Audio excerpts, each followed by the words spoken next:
Hoy tenemos un tema largo, no nos va a dar tiempo a cubrirlo todo, pero sí que me gustaría empezar, porque es un tema muy importante y si nos lleva tiempo, pues lo cubriremos Dios mediante poco a poco. Y tiene que ver con nuestra vida privada, tiene que ver con nuestra casa, tiene que ver con nuestro ámbito personal. Dios, sabemos, que inició a la humanidad en un círculo muy pequeño, es decir, no creó a la vez a un montón de gente, para decir, bueno, ahora de este montón de gente pues saldrá la humanidad. No, lo hizo comenzando por una persona a la que le dio una pareja, y a esa pareja la bendijo y les dijo, creced y multiplicaos, llenad la tierra y gobernadla. Así que ahí tenemos el primer mandamiento que entendemos como tal en la Biblia. El primer mandamiento que hemos recibido de parte de Dios es la unidad y el llevar fruto, resultado de esa unidad. La familia es eso. Y las casas, nuestras casas, son su sede. Dios instituyó eso de manera que se quedara un precedente que pudiera valer para siempre. Por supuesto, nosotros vemos que cada vez ese contexto se va diluyendo por la influencia que se está propagando en el mundo. Cada vez hay menos lazos familiares, cada vez hay menos interés en invertir en la familia, cada vez hay más división, más individualismo. Hay culturas en las que los chicos apenas se meten en la adolescencia, ya le están poniendo de patitas en la calle. Y son culturas que lo tienen asumido, asimilado, de manera que los niños han visto ese ejemplo en sus hermanos mayores y están mentalizados y preparados de que cuando cumplan quizá 16, 17 años, ya tienen que salir de casa. Sin embargo, tenemos otras culturas en el mundo también. Entre ellas, por lo menos hasta ahora, estaba la cultura española, ¿no?, que cree en la familia, que cree que los lazos familiares son permanentes. No importa la edad que tengas, no importa, siempre el lugar de los padres se considera un lugar de encuentro de la familia, un lugar de unidad, un lugar de compañerismo, de mantener esos lazos.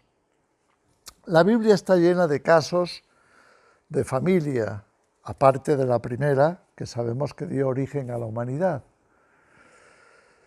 Si os fijáis, cuando Dios quiso salvar al género humano, a pesar de toda la maldad que había, a pesar de los desastres a los que había llegado el ser humano, con violencia, con pensamientos terribles, haciendo que la sociedad fuera una sociedad corrupta, totalmente destructiva, hasta el punto que Dios pensó, no podemos permitir que esto continúe.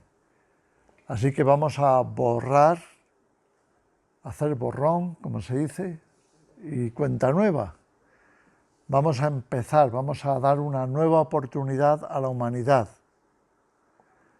Y entonces escogió a una familia.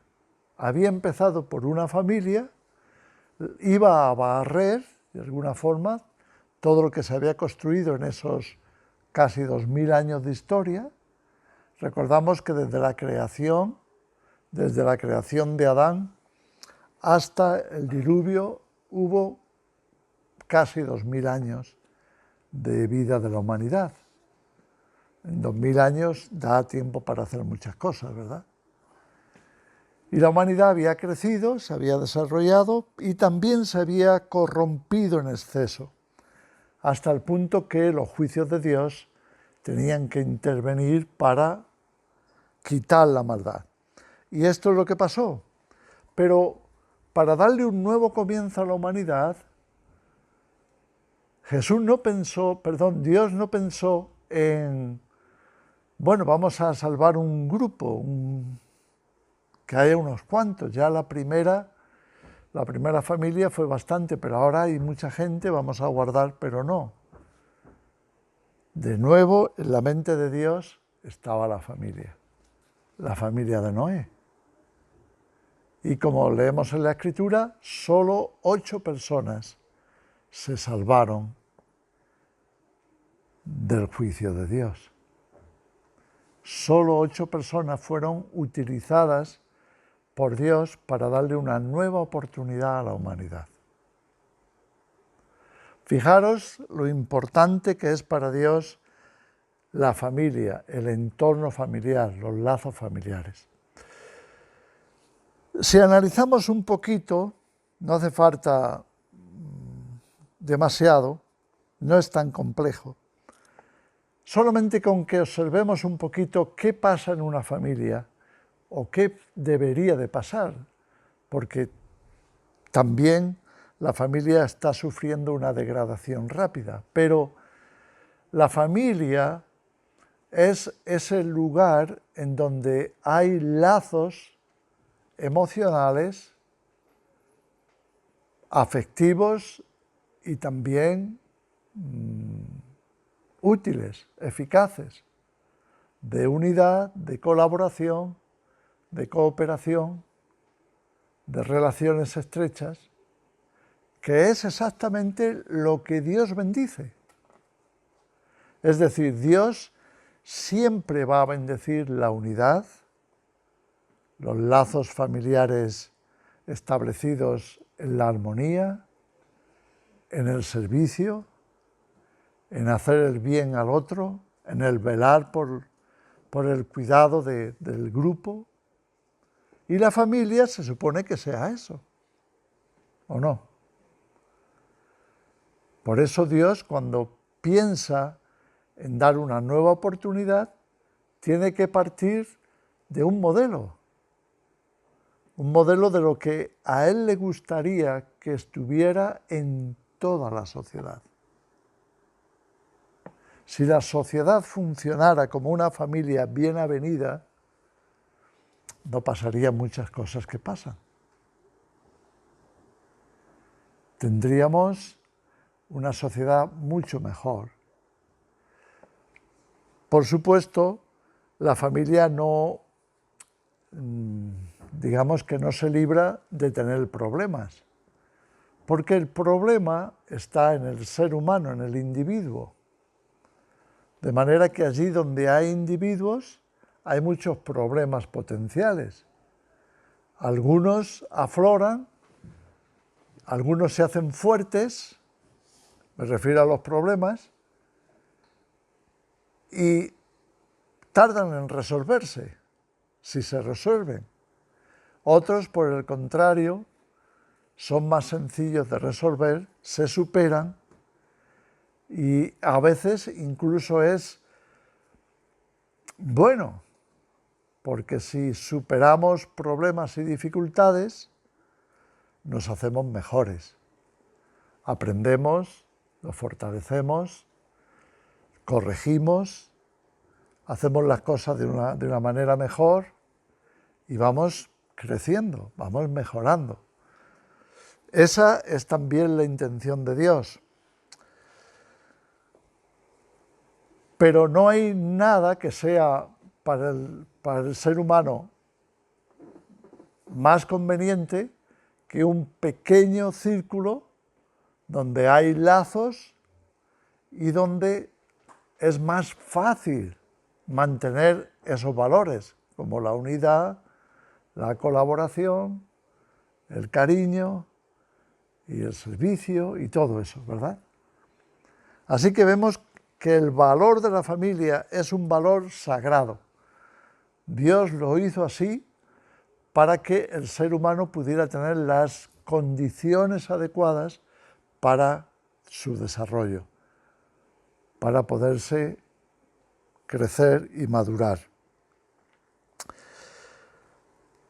A lo largo de todo el Antiguo Testamento vemos muchos casos en donde Dios intervino por medio de la familia.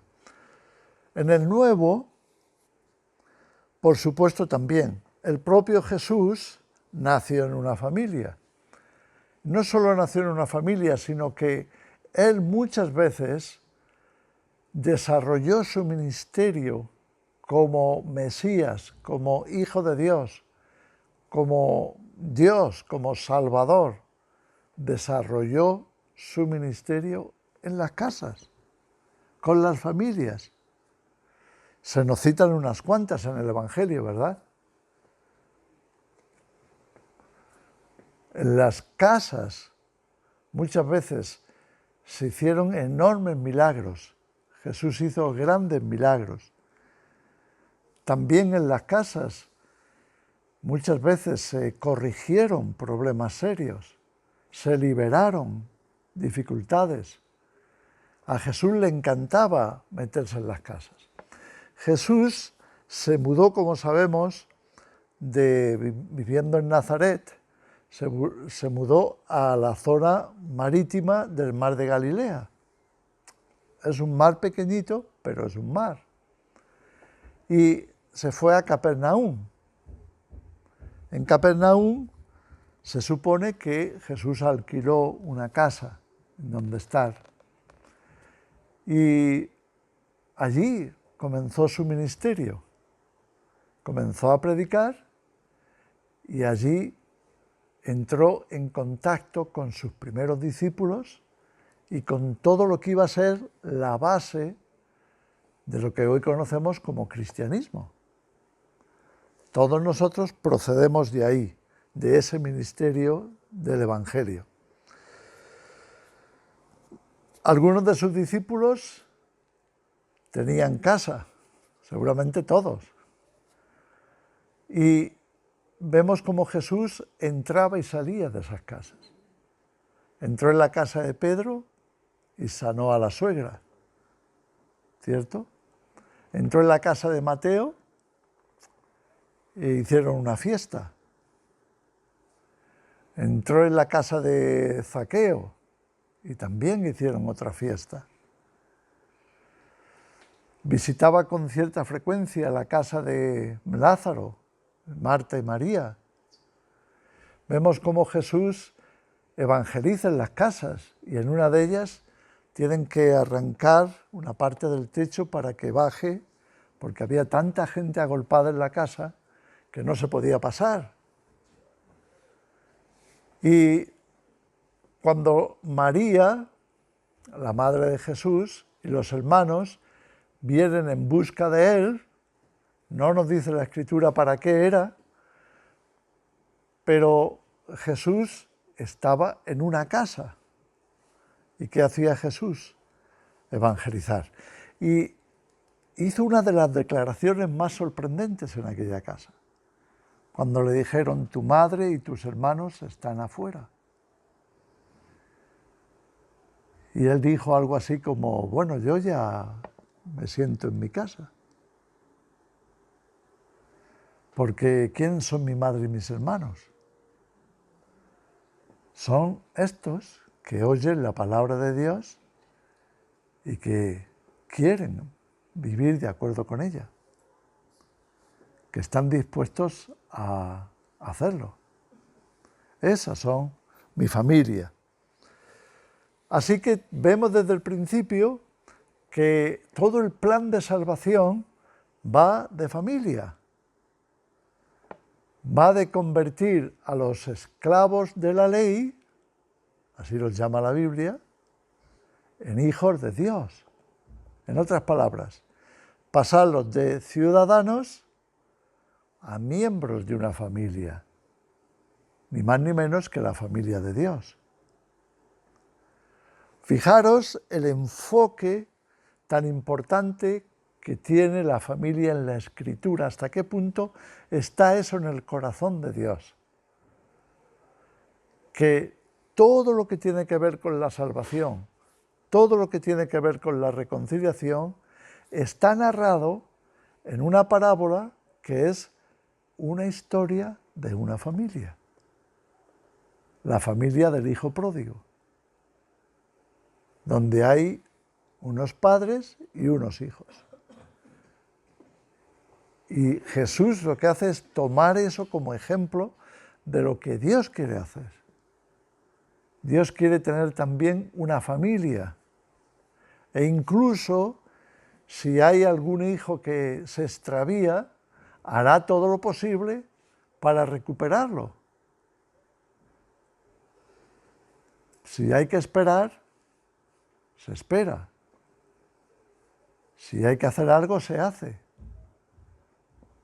Pero no cambia el modelo. El modelo es que el hijo vuelve a la casa. El hijo vuelve a la familia, porque ese es el lugar donde Dios le ha puesto.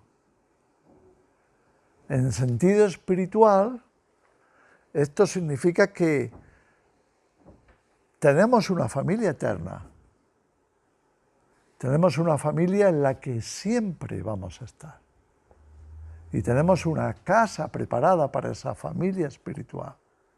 Es decir, el modelo no va a cambiar, ni siquiera en la eternidad.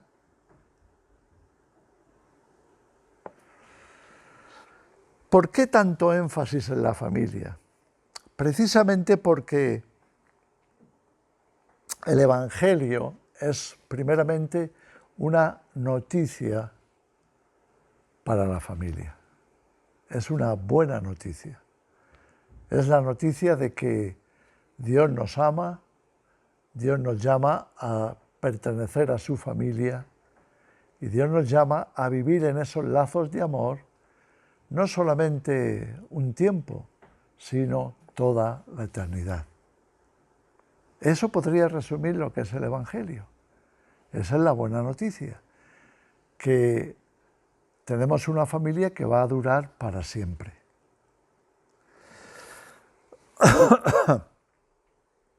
Cuando Jesús va a terminar su ministerio,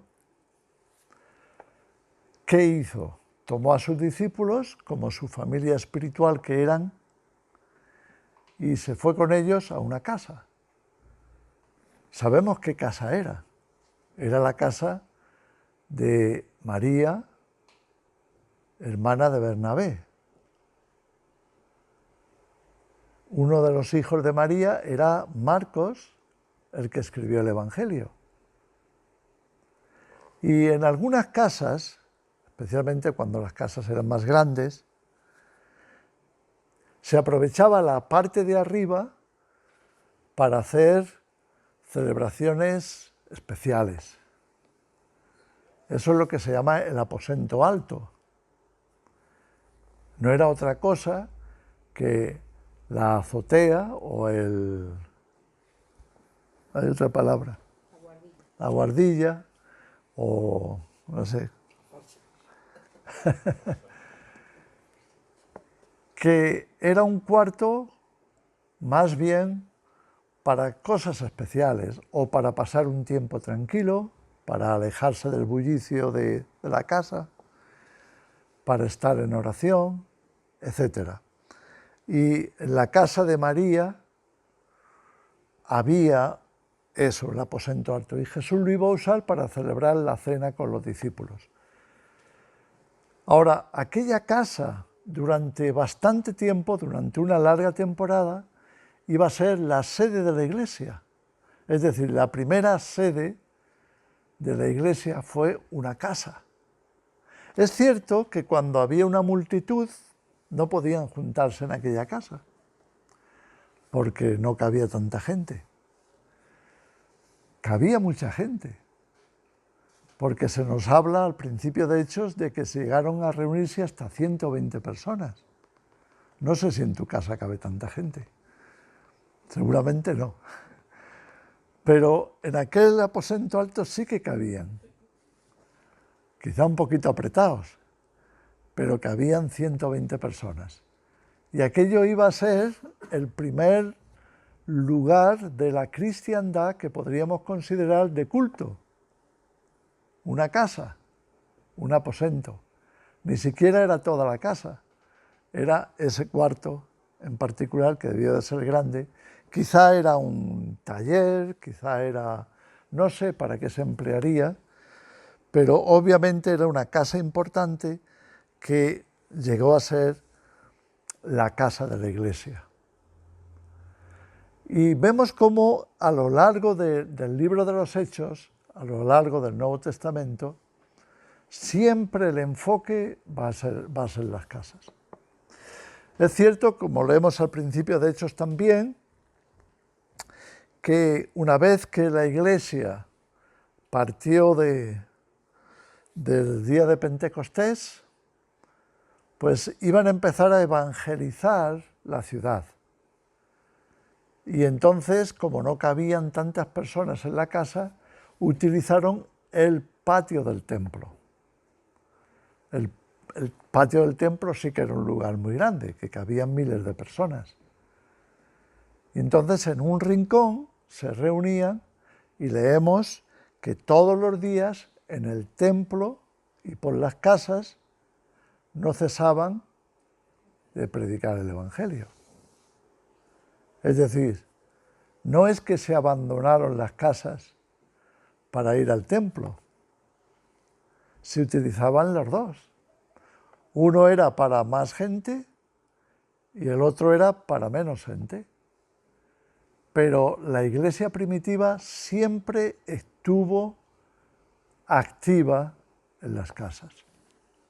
Las casas fueron lugares excelentes para reunirse, como leemos ahí, para compartir con los hermanos, para funcionar a ese nivel de unidad, de compañerismo en Cristo, de servicio los unos a los otros. Así empezó. Claro, la tendencia del ser humano es volver a lo fácil. Lo fácil es, yo dejo mi casa tranquila y me voy al templo, ¿verdad? Porque eso de estar teniendo tanta gente en mi casa, pues es un poco agobiante, ¿no? Eso es demasiado. Y luego a veces se le olvida quedarse para recoger la mesa o para barrer el piso, ¿verdad? Y uno se sobrecarga. Y al final dice, no, es mejor que nos reunamos en otro sitio. Y así, desgraciadamente, se ha perdido a lo largo de la historia algo que era de origen divino y de diseño celestial, que era utilizar las casas como centros de reunión, empezando por la propia familia, para que la propia familia tuviera su casa como su templo. Es decir, que en la propia casa se hiciera lo que se supone que se tiene que hacer cuando está la iglesia reunida. Orar juntos, escuchar la palabra juntos, darse unos buenos abrazos, preocuparse por las necesidades de uno y de otro, orar los unos por los otros, lo que se supone que sea la relación cristiana entre hermanos, nunca debería de haber dejado de hacerse en las casas. Pero la tendencia es, bueno, ya en la iglesia nos damos un abrazo, vamos que se nos hace tarde. Y nos olvidamos que el primer templo de la cristiandad fue precisamente la casa. Es más, cuando Dios quiso que los apóstoles se movieran hacia los gentiles, porque ya estaban evangelizando Jerusalén, ya estaban evangelizando ciertos lugares, ¿verdad?, por donde habían estado y que seguían seguramente visitando. Pero nunca habían evangelizado a los gentiles, es decir, a los que no son judíos. Y entonces, para que empezaran, ¿a dónde iba a enviar Dios a Pedro? A una casa, a la casa de Cornelio, una casa en Cesarea, una población romana, una ciudad romana, construida por romanos y para romanos. Era el gueto romano. Allí estaban la gente más importante romana que había en Israel. Tenían su casa en Cesarea y allí tenían sus relaciones diplomáticas en funcionamiento. Y Dios iba a mandar a Pedro allí. Lo iba a hacer de una manera celestial, para que no hubiera duda de que Dios estaba en ello. Entonces iba a darle una visión a Cornelio, que era el cabeza de familia, le iba a dar la visión de que necesitaba que Pedro lo visitara, porque él se estaba haciendo preguntas que no tenían respuesta. ¿Qué era esa fe? Esa nueva fe que se estaba propagando de un tal Jesús. ¿Qué era todo aquello? Porque parecía que a la gente le parecía bien. Estaban contentos con esa nueva fe, con esa nueva perspectiva. Tanto es así que en el libro de los Hechos, al principio, también en el capítulo 2, en el capítulo 4, cuando se nos habla de la Iglesia en su conjunto, nos dice que gozaban del favor de la gente.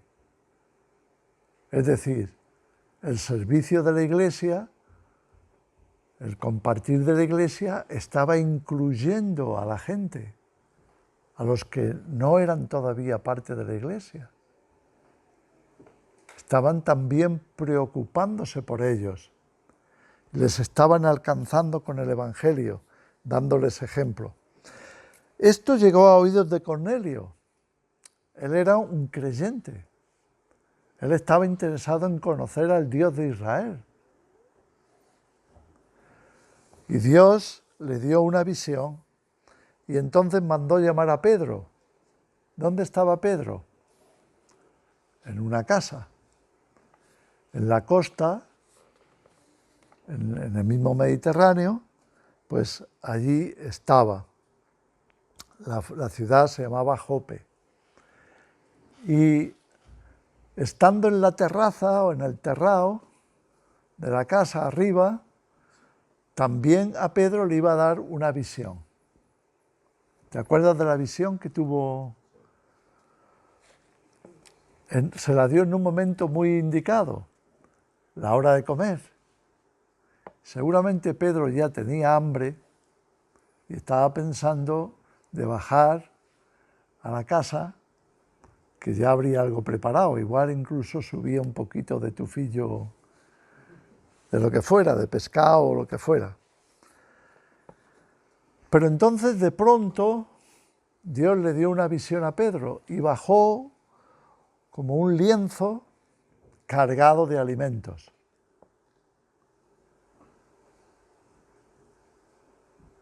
Y Dios le dijo: Pedro, adelante, para ti. Pedro se asustó,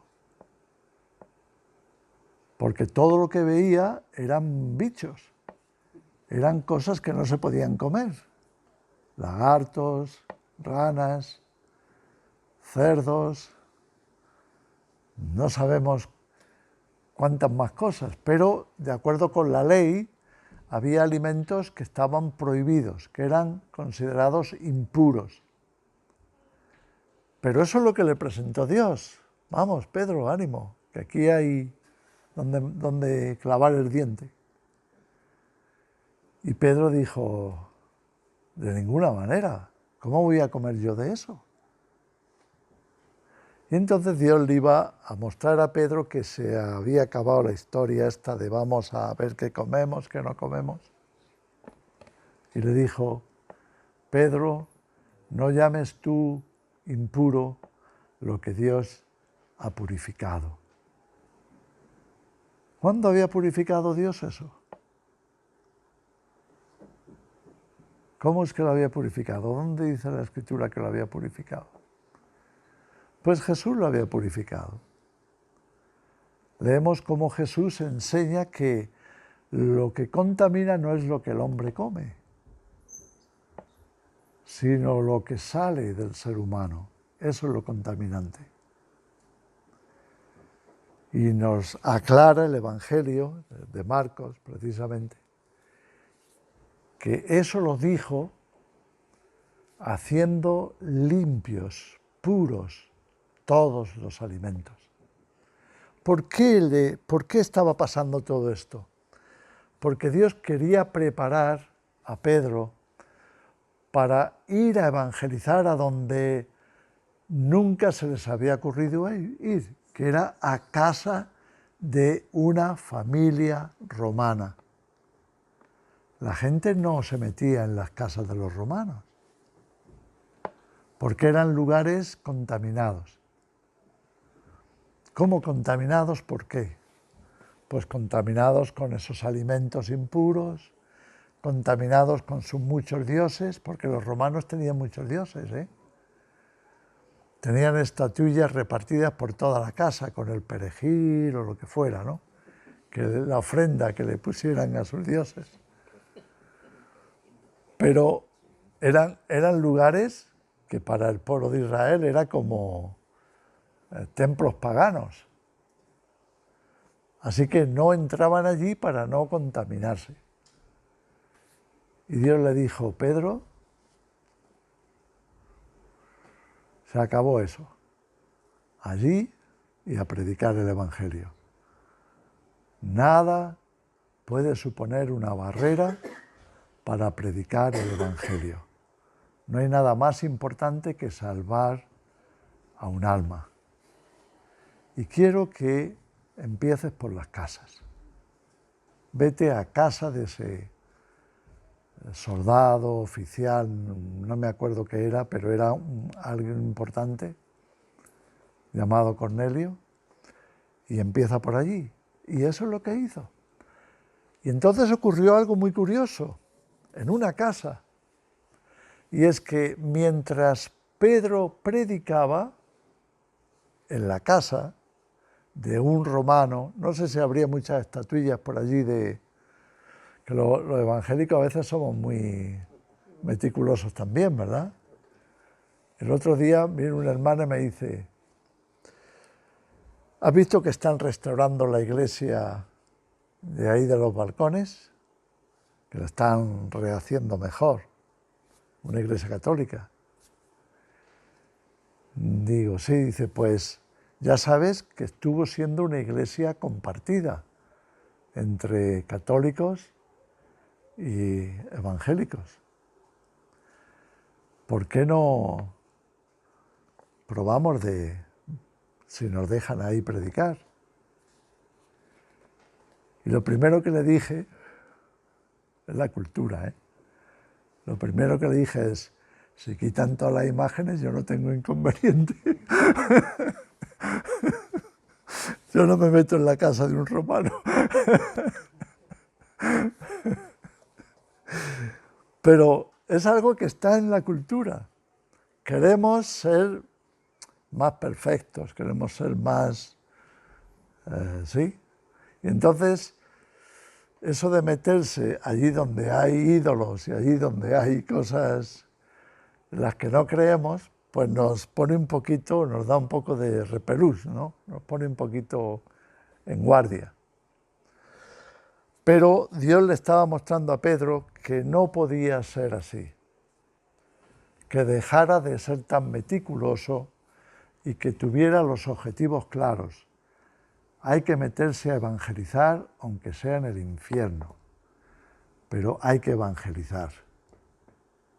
Así que menos triquismiquis, como se dice, y ir con la autoridad de Dios a predicar la buena noticia de salvación. Y las casas son un sitio excelente para predicar. Ahora bien, si queremos que las casas sean ese sitio excelente, tenemos que cuidarlas. Y cuando digo de cuidarlas no me refiero solamente al aspecto físico, que también es importante, sobre todo al aspecto espiritual y emocional. La casa es sencillamente el lugar de la familia. Donde esté la familia, allí está la casa, ¿no? Entonces hay que cuidar a la familia. Hay que invertir en la familia. Hay que pasar tiempo con la familia. Hay que orar con la familia. Hay que leer la palabra de Dios con la familia.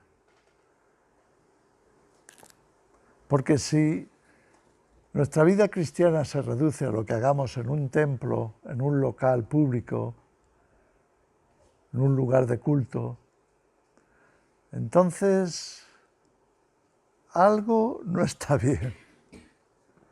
Algo no está bien. Porque si yo soy cristiano, cuando estoy con los hermanos en ese lugar público, pero cuando llego a casa, llego a relajarme, encender la tele y ver cualquier basura que me echen, personalmente creo que en mi casa no soy cristiano. Lo seré en la iglesia, pero en mi casa no. En mi casa funciono como cualquier mundano, como cualquiera que no conoce a Dios y que tiene los mismos vicios, las mismas cosas que el resto del mundo. Y si eso no se cuida, si eso no cambia, va a ser muy difícil evangelizar en las casas.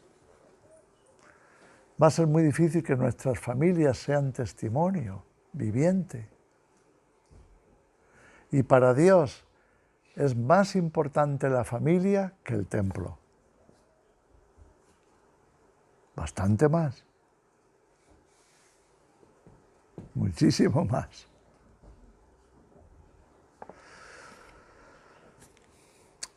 Fijaros cuando Jesús, me gusta mucho el ejemplo que Jesús nos da en la Escritura, porque Jesús se manifestó siempre como alguien muy abierto, en el sentido de no quedarse en el legalismo, porque sabemos también por el Evangelio que los samaritanos y los judíos, tú en tu casa y yo en la mía, o sea, por aquí no te acerques, ¿verdad? Esta era la relación que había entre ellos. No se llevaban bien, estaban completamente divididos. Tanto es así que cada uno tenía su templo. Estaba el templo de Jerusalén, el templo de Salomón, que después lo reconstruiría Herodes, y en el monte Refidín estaba el templo samaritano. También ellos tenían su templo. Y cada uno iba a su templo. ¿No os acordáis de la conversación de la samaritana con Jesús?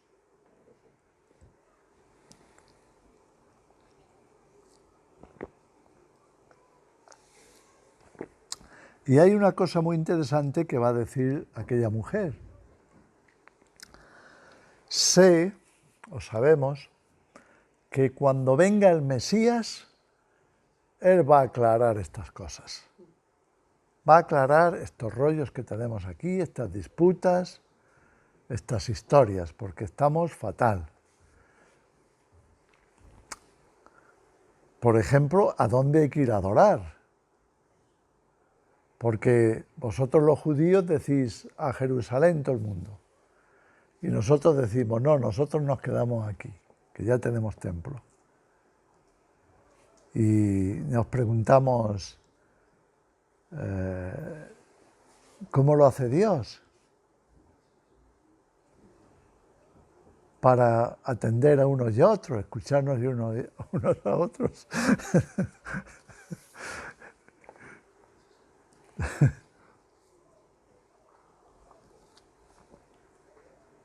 Los seres humanos a veces somos un poco limitados.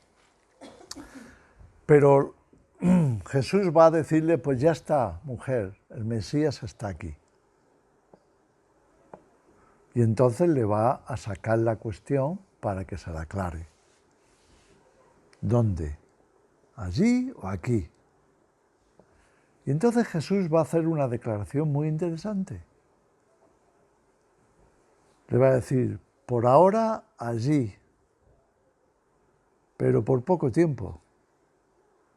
Porque ha llegado el momento que ni allí ni aquí.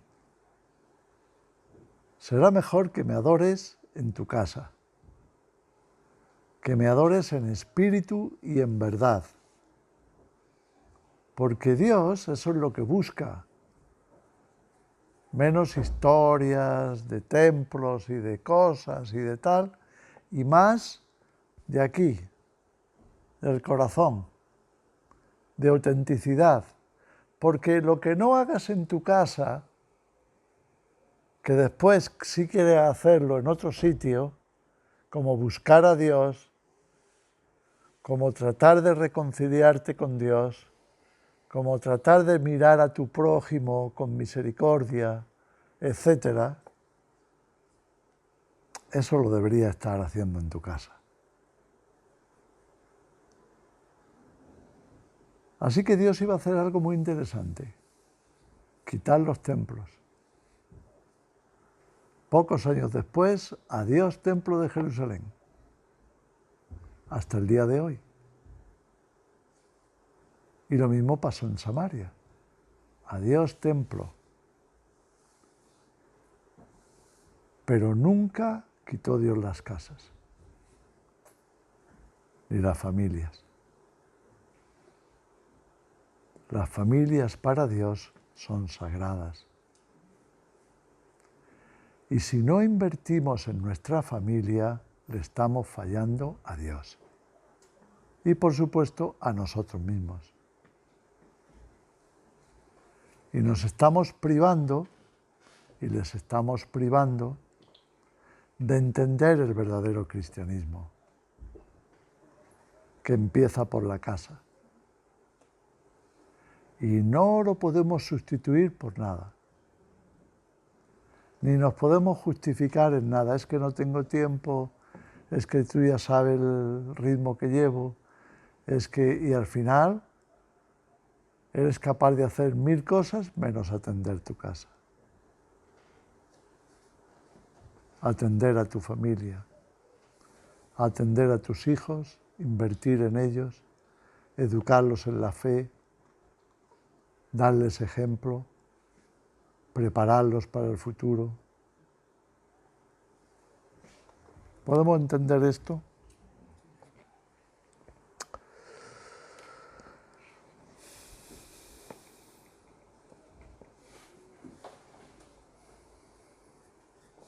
Vamos a terminar. Por favor, tomad nota, porque lo necesitamos. Algunas veces la Iglesia se preocupa por qué vamos a hacer para evangelizar. Pues lo tienen muy fácil. Mira a ver si te convendría evangelizar a tu casa. ¿Sí? Mira a ver cómo está tu casa mira a ver cómo está tu familia y mira a ver si lo que piensas que deberías de hacer por otros, no te convendría empezar a hacerlo por tu casa. No sea que nos pase como a los fariseos, que todo lo hacían por fuera, para que se viera, para que la gente pensara qué espirituales son, ¿verdad? Qué espirituales son. Mira cómo oran en público, mira cómo dan limosna, mira cómo ayunan, y además todo el mundo se enteraba, porque trataban de que se notara. Cuando iban a dar una limosna, ¿has ido alguna vez a un bar que diste al bote y tocaban una campanita? Pues ellos llevaban la campanita, para cuando vieran a un pobre y le daban, ellos mismos sonaban la campanita. Bote. Jesús dijo, bueno, pues ya tenéis vuestra recompensa. Pero nos puede pasar como a los fariseos. Jesús les acusó de solamente limpiar lo que se veía y dejarlo de adentro podrido, sucio, contaminado, descuidado, hecho un lío. Eso sí, con muchas justificaciones. Ay, es que no me da tiempo. No me da tiempo. Y de esa forma caemos en el error de entregar nuestros hijos al mundo, de preocuparnos solo de lo superficial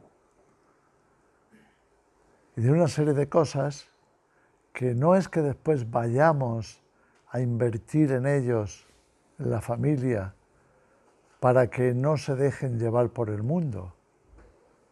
Nos acomodamos y seguimos limpiando lo de fuera y dejando que lo de dentro se siga pudriendo. ¿Podemos entender eso? ¿Podemos hacer una oración? Señor, te damos las gracias por el ejemplo que tú nos diste, por tu palabra. Te damos gracias porque tú has sido fiel. Tú nos has mostrado el diseño. Tú nos has revelado acerca de la familia, de la importancia que tienen y de cómo tú has invertido y cómo tú has hecho lo necesario para que lo entendamos. Ayúdanos, Señor, a revisar nuestra vida